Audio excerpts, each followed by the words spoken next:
Okay, hello and welcome to my YouTube channel Sarju Tutorials. In our today's video, we will talk about structures of igneous rock. Okay, before telling you about the structures of igneous rock, let's have a quick recap about what are igneous rock.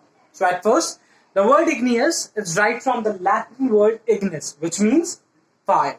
Okay, the word igneous is right from the Latin word ignis, which means fire. Okay, there are various ways in which we can define the classification and formation of igneous rock. But right now I'm telling you a way which is useful in this particular video. So अगर हम formation की बात करें तो igneous rocks को हम दो तरीके से डिस्क्राइब कर सकते हैं as one that are formed up on the surface, जो surface के ऊपर बनती हैं, that are called extrusive igneous rock. उनको हम कहते हैं extrusive igneous rock. And one that is formed beneath the surface या under the surface, that are called as intrusive igneous rock. Okay, ये आपको याद रखना है क्योंकि आगे वीडियो में हमारा यूज आएगा. जो सरफेस पे फॉर्म होती है उसे एक्सट्रूसिव एक्सट्रैक्ट हो जाता है लावा, उससे बनती है, तो ये होती है extrusive igneous rock. And one जो अंदर ही रहती हैं, इंट्रूड रहती हैं, तो होती है हमारी इंट्रूसिव इग्नियस रॉक. ओके, अब हम बात कर लेते हैं definition of structures of igneous rock की. The structure of igneous rock can be defined as large scale features visible on a rock. ठीक है, स्ट्रक्चर्स को हम कैसे डिफाइन कर सकते हैं? Large scale features visible on a rock. Okay, तो these are large scale features. तो ये अगर लार्ज स्केल हो जाएंगे तो अगर हम यहाँ बोलेंगे small scale, then small scale will represent textures. ठीक है, small scale features on a rock that will represent textures, and whereas large scale features they will represent structures. ठीक है, so तो large scale features visible on a rock that are called as structures, and they depend upon certain factors. ये कुछ factors पर depend होते हैं. They depend upon certain factors. इधर मैं बताता हूँ. ये कुछ फैक्टर्स पे डिपेंड होते हैं. अब वो फैक्टर्स क्या होते हैं? एक छोटी सी ट्रिक बनाइए, उससे हम याद रखने की कोशिश करेंगे उसको. These are CV TP. These are CV TP. मैं आपको बेटर के लिए ऐसे लिख दे रहा हूं. ठीक है, C V T P. So C means composition of magma. C means magma की क्या कंपोजिशन है उसके बारे में. C means composition of magma. V means viscosity of magma. V means viscosity of magma. T means temperature and pressure at which. C means cooling and consolidation. Cooling and consolidation takes place. ठीक है, temperature and pressure at which cooling and consolidation takes place. And then P means presence of gases and other volatiles. Okay, so these are factors. What are factors? Composition, that is CVTP. C means composition of magma. V means viscosity of magma. T means temperature and pressure at which cooling and consolidation. Cooling means ठंडा होना, consolidation मतलब co-solidation, मतलब एक साथ आके solid होना. ठीक है, तो वो हो जाता है consolidation. And then P means presence of gases and other volatiles. Okay, तो ये बात हो गई हमारे factors की. अब अगर हम structures की बात करें, पहले तो अपनी normal life में देखते हैं, तो अपनी हम normal life में भी हमको तीन तरीके के structures दिखते होंगे. एक large scale structures, एक medium structures और एक माइनर या फिर स्मॉल स्ट्रक्चर्स. तो हमारे जो जियोलॉजी है इसमें भी जो इग्नियस स्ट्रक्चर्स होते हैं ये भी तीन तरीके के होते हैं. कौन कौन से होते हैं? या फिर इनको तीन ग्रुप्स में बांट सकते हैं. वो कौन कौन से होते हैं? Structures, three groups. कौन कौन से होते हैं ये? सबसे पहला तो मेगा स्ट्रक्चर. एसटी मतलब स्ट्रक्चर, शॉर्ट में लिख रहा हूं. ठीक है, then second is micro structures. ठीक है, ये मीडियम वाले की बात हो जाएगी. और थर्ड इज माइनर स्ट्रक्चर्स. तो तीन तरीके के स्ट्रक्चर्स होते हैं, मेगा स्ट्रक्चर्स, माइक्रो स्ट्रक्चर्स और माइनर स्ट्रक्चर्स. ठीक है, टाइम वेस्टिंग करते हैं, सीधे हम मेगा स्ट्रक्चर्स पे आते हैं. ओके, मैं ये सब रख कर रहा हूं.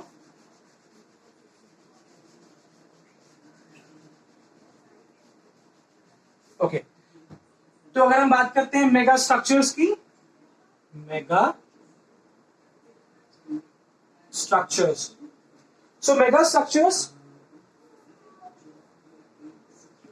Okay, mega structures are formed during the flow stage of magma. ठीक है, जब मैग्मा फ्लो जब लावा बाहर आता है फ्लोइंग स्टेज में ये स्ट्रक्चर्स बन जाते हैं. ठीक है, और एक्सट्रूसिव इग्नियस रॉक में बनते हैं. ठीक है, these are form mega structures are formed in extrusive igneous rock. जो लावा बाहर आ जाता है इरप्ट होने के बाद उसमें ही बनते हैं और ये फ्लो स्टेजेस में ही बन जाते हैं डिपेंडिंग अपॉन द फैक्टर्स जो ऊपर बात की थी. कंपोजिशन ऑफ लावा क्या है, विस्कोसिटी ऑफ लावा कैसी है, देन उसमें टेम्परेचर और प्रेशर उसका कैसा है. ठीक है, और presence of gases other volatiles हैं उसमें. इन बातों पे डिपेंड करते हुए ये स्ट्रक्चर्स बनते हैं. ठीक है, तो उसके बेसिस पे कई तरीके के स्ट्रक्चर्स बनते हैं. तो कौन कौन से स्ट्रक्चर्स होते हैं इसको भी याद करने के लिए छोटी सी कोडिंग मैंने बनाई है, that will help you. This is changing the marker VC. Friends जिससे एक वर्ड आएगा वो मैं कैपिटल लिख रहा हूं. ठीक है, VC लैब में RP SP CF से मिले. ओके,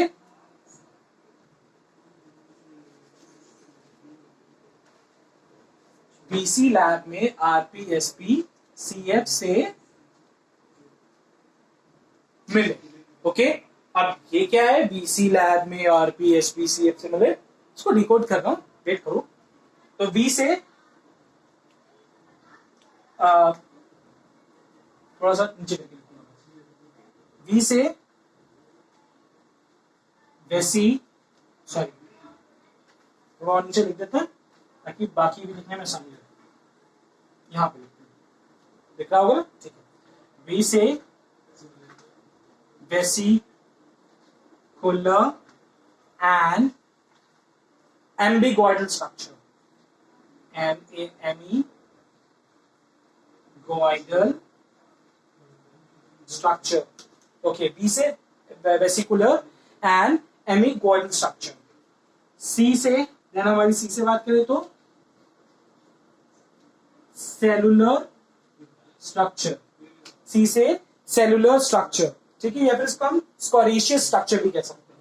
इसको हम क्या कह सकते हैं, स्कोरेशियस स्ट्रक्चर भी कह सकते हैं. ठीक है, बी से वेसिकुलर या एम्बिगॉइडल स्ट्रक्चर. सी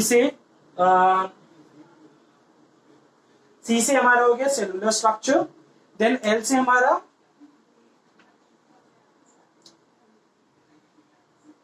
लावा ड्रेन टनल स्ट्रक्चर. एल से lava drain tunnel structure. Then B से हमारा ब्लॉक लावा स्ट्रक्चर. बी से हमारा ब्लॉक लावा स्ट्रक्चर. आर से हमारा हो जाएगा रोपी स्ट्रक्चर. आर से रोपी स्ट्रक्चर. पी से हो जाएगा पिलो लावा स्ट्रक्चर. एस से हो जाएगा sheet structure. Then this P से हो जाएगा हमारा प्लेटी स्ट्रक्चर. देन सी से हो जाएगा हमारा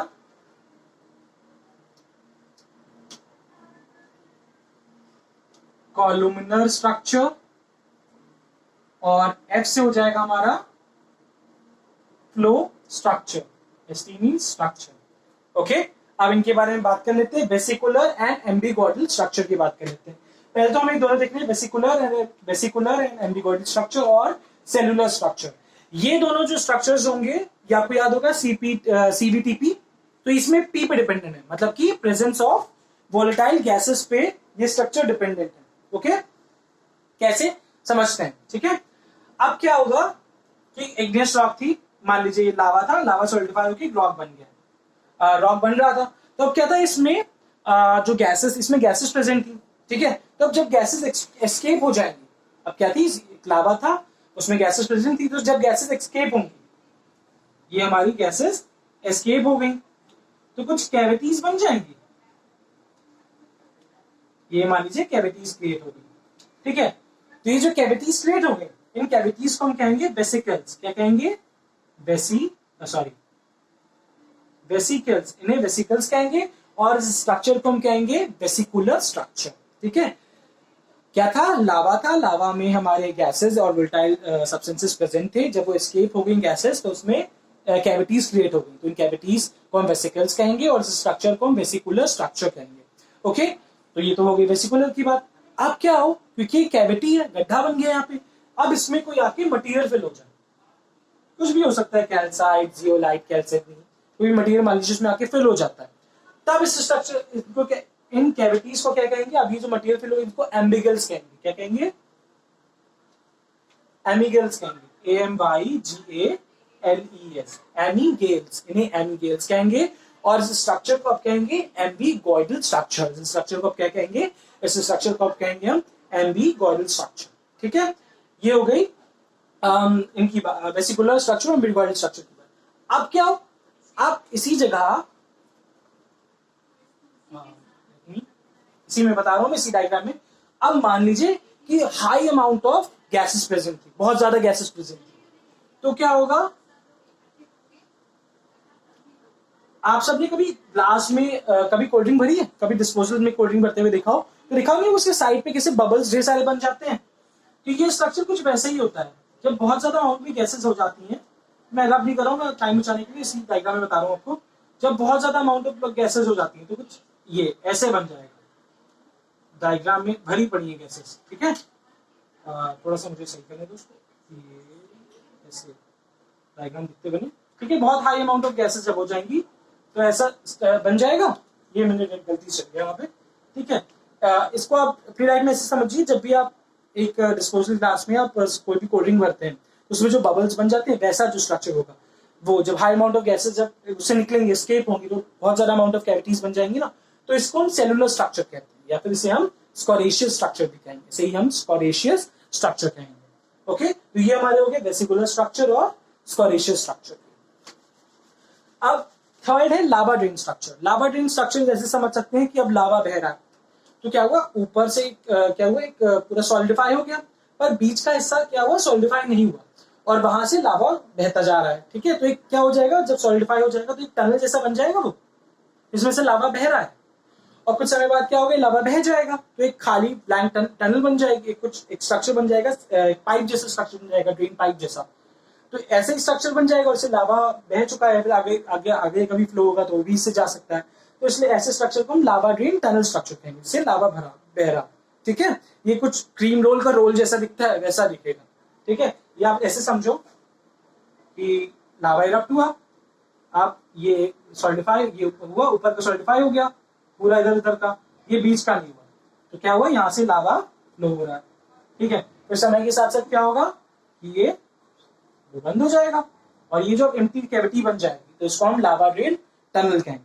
ओके, नेक्स्ट है हमारा ब्लॉक लावा और रोपी लावा।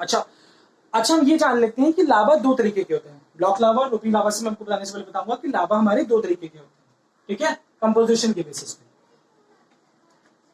एक होता है एसिडिक कंपोजिशन का लावा, और एक होता है बेसिक कंपोजिशन का लावा। एसिडिक कंपोजिशन का जो लावा होता है वो,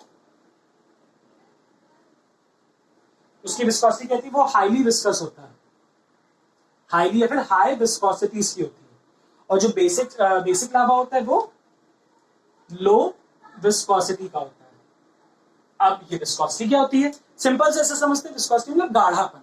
जो एसिडिक लावा होगा वो बहुत ज्यादा गाढ़ा होगा, और जो बेसिक लावा होगा वो कम गाढ़ा होगा। अब क्या होगा, जब मान लीजिए ये वोल्केनो इससे इरप्ट हो रहा है, अब जब लावा बहुत ज्यादा गाढ़ा होगा, ये लावा निकलता है, रेड कलर का होता है, ये लावा निकला, अब बहुत गाढ़ा था, तो क्या होगा, ये यहीं पे सॉलिडिफाई होने लगेगा, ये यहीं पे सॉलिडिफाई हो गया, ठीक है, तो ये ब्लॉक कर लेगा, ठीक है। तो इसको कहेंगे हम ब्लॉकी लावा स्ट्रक्चर, ठीक है।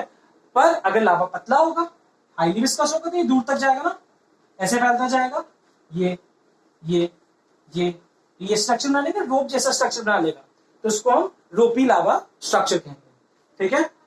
नाउ नेक्स्ट है शीट स्ट्रक्चर। अब हमारे स्ट्रक्चर आ रहे हैं ये sheet structure, platy structure, columnar structure. तो ये सारे स्ट्रक्चर हमारे सेट ऑफ जॉइंट्स पे डिपेंड होंगे, ठीक है। अगर कोई भी जो lava solidify one set of joint के अलॉन्ग हो जाएगा या फिर एक पूरा स्लाइस जैसा बन जाएगा उसमें, तो वो कहलाएगा हमारा शीट स्ट्रक्चर, ठीक है। उसमें शीट जैसे स्ट्रक्चर दिखेगा। ओके, देन प्लेटी क्या होगा कि जब बहुत सारे joints, different sets of joints यहाँ पे होंगे तो वह हमारा प्लेटी हो जाएगा, वहां पे हमारा प्लेट जैसा बन जाएगा, तो उसको हम प्लेटी लावा स्ट्रक्चर कहेंगे। और क्या होगा कॉलमुलर में, जब वर्टिकल सेट्स ऑफ जॉइंट्स होंगे, ठीक है, वो या फिर वर्टिकल डायरेक्शन में जॉइंट्स होंगे तो वहां पे हमारा कॉलमुलर बन जाएगा, ठीक है। तो बात कर लेते हैं शीट में क्या होगा, वन सेट ऑफ जॉइंट्स के अलॉन्ग जो बन जाएगा वो हो जाएगा। प्लेटी स्ट्रक्चर में डिफरेंट सेट्स ऑफ जॉइंट जहां पे होंगे, सेट्स ऑफ जॉइंट्स। और जहां पे कॉलमुलर कब होगा, जब वर्टिकल जॉइंट्स होंगे, वर्टिकल डायरेक्शन में जॉइंट्स होंगे, ठीक है, या फिर simple vertical directional joint, vertical direction में जॉइंट होंगे तो वो कॉलमुलर। और लास्ट बचता है हमारा फ्लो। अब हम भी नहीं समझ पा रहे थे लिख दे, तो फ्लो लावा स्ट्रक्चर कहां बनेगा हमारा, फ्लो लावा स्ट्रक्चर बेसिकली जो पैटर्न में लावा फ्लो हुआ होता है वो फ्लो होते होते सॉलिडिफाई हो जाएगा, तो वो जो फ्लो पैटर्न बन जाएगा उस स्ट्रक्चर को हम फ्लो लावा स्ट्रक्चर कहेंगे, ठीक है। तो आज की क्लास के लिए इतना ही रखते हैं, शायद ये बहुत हो गया होगा। ओके, तो अब हमारा बचता है मेगा, माइनर और माइक्रो स्ट्रक्चर्स, वो हम अगले लेक्चर में अगली वीडियो में डिस्कस करेंगे, ठीक है। तो आज के लिए इतना ही, आप सबसे यही उम्मीद है। आप हमारे चैनल को अगर अच्छा लगा हो तो लाइक कीजिए, सब्सक्राइब कीजिए और शेयर जरूर कीजिए। उसकी भी एक छोटी सी ट्रिक बनाते हैं, आप हमारे चैनल को LSS जरूर कीजिए, L for like, S for subscribe and S for share. Thank you.